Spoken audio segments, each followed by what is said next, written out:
आज हम अगर फ़ख्र से कह सकते हैं कि अगर हम इस पूरी दुनिया के 5 परमाणु संपन्न देशों में अगर हैं तो हमारे डॉक्टर APJ अब्दुल कलाम साहब की बदौलत है। आज हमारा जो हिंदुस्तान परमाणु संपन्न जो देश है उसमें अगर बहुत बड़ा अगर रोल मैं कहूँ तो हमारे डॉक्टर APJ अब्दुल कलाम साहब का है। तो उस टाइम पर उन्होंने परमाणु का जो विस्फोट करा था पोखरण में, पोखरण जो है वो जैसलमेर राजस्थान की एक जगह, एक तहसील है छोटी सी, और वो भी आप समझो 100% जो है अक़लियतों का एरिया है। जो पोखरण है जैसलमेर की वो तहसील है, वहाँ पर 100% मुस्लिम एरिया है। उस जगह पर जाकर जो है उस टाइम बहुत बड़ा दबाव था, अमेरिका का दबाव था, पूरी दुनिया के बड़े बड़े ममालिक का दबाव था कि अगर भारत जो है परमाणु संपन्न हो जाएगा तो हमारी बराबर खड़ा हो जाएगा। लेकिन उसको बराबरी पर अगर कोई खड़ा करने वाली अगर कोई शख्सियत थी तो हमारे डॉक्टर APJ अब्दुल कलाम साहब थे, जिन्होंने किसी की पूरी दुनिया की परवाह न करते हुए हमारे इस मुल्क को जो है वो परमाणु संपन्न बनाया। आज 27 जुलाई को जो एक खिराज अकीदत का जो एक दिन होता है, हमारे इस देश के पूर्व राष्ट्रपति जी मिसाइल मैन साहब का, उस खिराज अकीदत के बहुत ही एक शॉर्ट टर्म में इस प्रोग्राम को मुनक्किद करने वाले हमारे इस कार्यक्रम के अध्यक्ष, उत्तर प्रदेश हज कमेटी के हमारे बहुत ही लोकप्रिय सदस्य, हमारे अक़लियती मोर्चा उत्तर प्रदेश के साबिक नायब सदर सरफराज जी की आज क़यादत में ये प्रोग्राम आज मुनक्किद हुआ है। उस पर यहाँ मुख्य अतिथि के तौर पर, मेहमान खुसूसी के तौर पर हमारे बीच मौजूद, जिनके बारे में बासित साहब ने अभी बताया, और ये सच्चाई है कि पिछली 3 पीढ़ियों से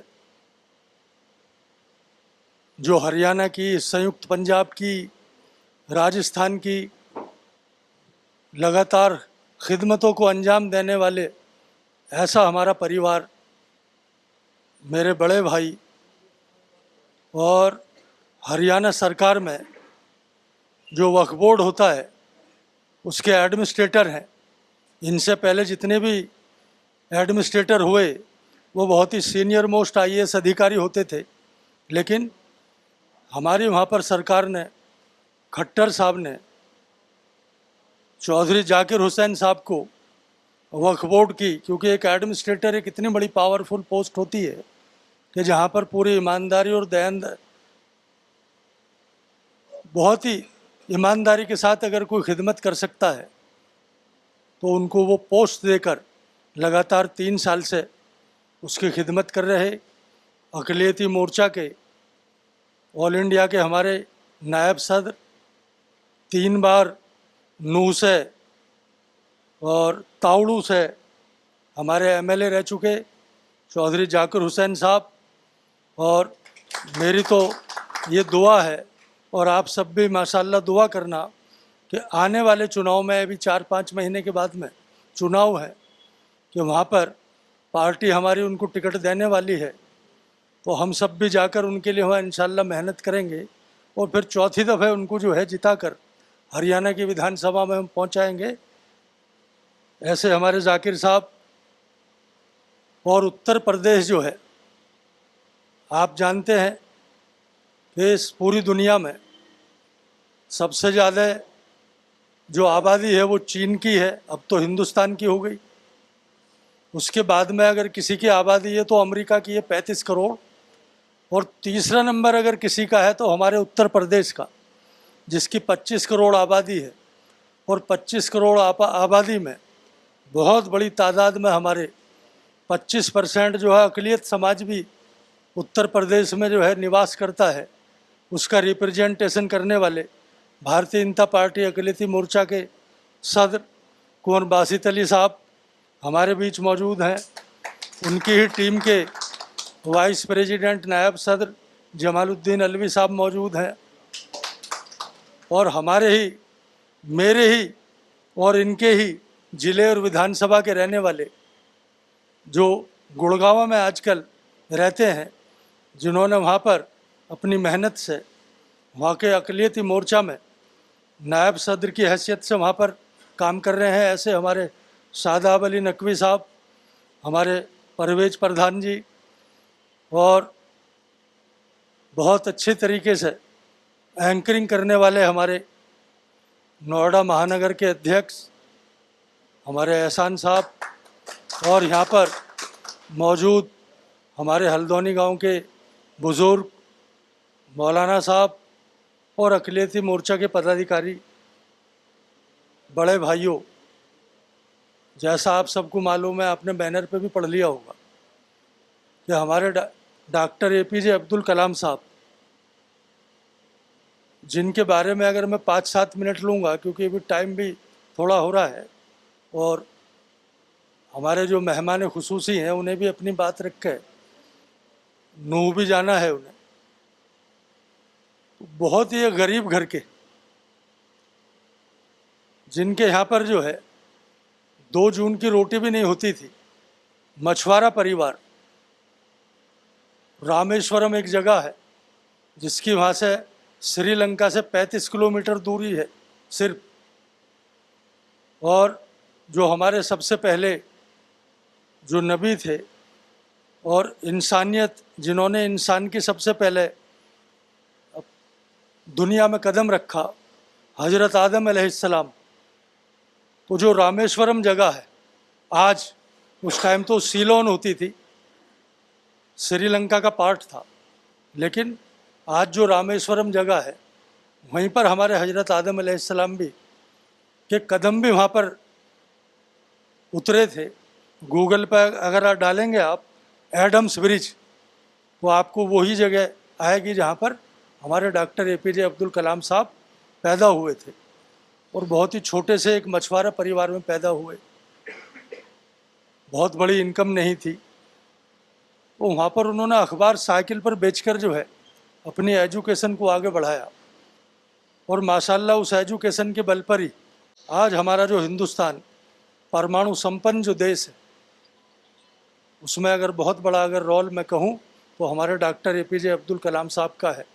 मुझे वो 1998 का वो दिन नज़र आ रहा है, वो मेरी आंखों में वो तैर रहा है, जिस दिन हमारे इस देश के बहुत ही मशहूर और लोकप्रिय वज़ीर आज़म अटल बिहारी वाजपेयी जी ने उनको अपना जो वैज्ञानिक सलाहकार जो है वो नियुक्त किया था, और उनके ही ज़माने में उस टाइम पर वहाँ के वज़ीर आला भैरव सिंह शेखावत जी थे राजस्थान के, और हमारे जो रक्षा मंत्री थे, डिफेंस मिनिस्टर थे, जॉर्ज फर्नांडिस थे। वो उस टाइम पर उन्होंने परमाणु का जो विस्फोट करा था पोखरण में। पोखरण जो है वो जैसलमेर राजस्थान की एक जगह, एक तहसील है छोटी सी, और वो भी आप समझो 100% जो है अक़लियतों का एरिया है। जो पोखरण है जैसलमेर की वो तहसील है, वहाँ पर 100% मुस्लिम एरिया है। उस जगह पर जाकर जो है उस टाइम बहुत बड़ा दबाव था, अमेरिका का दबाव था, पूरी दुनिया के बड़े बड़े ममालिक का दबाव था कि अगर भारत जो है परमाणु संपन्न हो जाएगा तो हमारी बराबर खड़ा हो जाएगा। लेकिन उसको बराबरी पर अगर कोई खड़ा करने वाली अगर कोई शख्सियत थी तो हमारे डॉक्टर APJ अब्दुल कलाम साहब थे, जिन्होंने किसी की, पूरी दुनिया की परवाह न करते हुए हमारे इस मुल्क को जो है वो परमाणु संपन्न बनाया। और DRDO के वो चेयरमैन रहे, DRDO में साइंटिस्ट रहे। बड़ी बड़ी जो मिसाइल आजकल आप देखते हैं वो सारी उनके पीरियड में ही उनका डेवलपमेंट का काम जो है वो शुरू हुआ था। आज हम अगर फ़ख्र से कह सकते हैं कि अगर हम इस पूरी दुनिया के 5 परमाणु संपन्न देशों में अगर हैं तो हमारे डॉक्टर APJ अब्दुल कलाम साहब की बदौलत है। तो क्या हम उनसे वो नसीहत नहीं ले सकते? और जैसा अभी हमारे अध्यक्ष बासित अली साहब ने बोला था कि हमारी हर चीज़ की अगर कोई दवा है तो तालीम है। जब तक हमारे में तालीम जो है वो कूट कूट कर नहीं भरी होगी, और जैसी भी हमारी हैसियत है उसको अगर बच्चे को हम पढ़ाने का अगर काम नहीं करेंगे तो हम अपने समाज से भी पिछड़े रहेंगे, हम अपने दीन से भी पिछड़े रहेंगे, हम दुनिया में भी पिछड़े रहेंगे। और जैसा उन्होंने हिंट दिया था पूरी दुनिया का, वो सब काम भी हमारे साथ होता रहेगा। उन सब चीज़ों से ऊपर निकलने का और उससे उबरने का और आपको मतलब जो है ताकत देने का अगर कोई चीज़ है तो तालीम है। और मेरे आकाए नामदार हुजूर पाक सल्लल्लाहु अलैहि वसल्लम ने आज से 1400 साल पहले ये उस टाइम पर जो है सऊदी अरब की ज़मीन से बोला था कि अगर आपको तालीम के लिए, आपको एजुकेशन के लिए, आपको शिक्षा के लिए अगर चीन भी जाना पड़े तो दरेग न करना।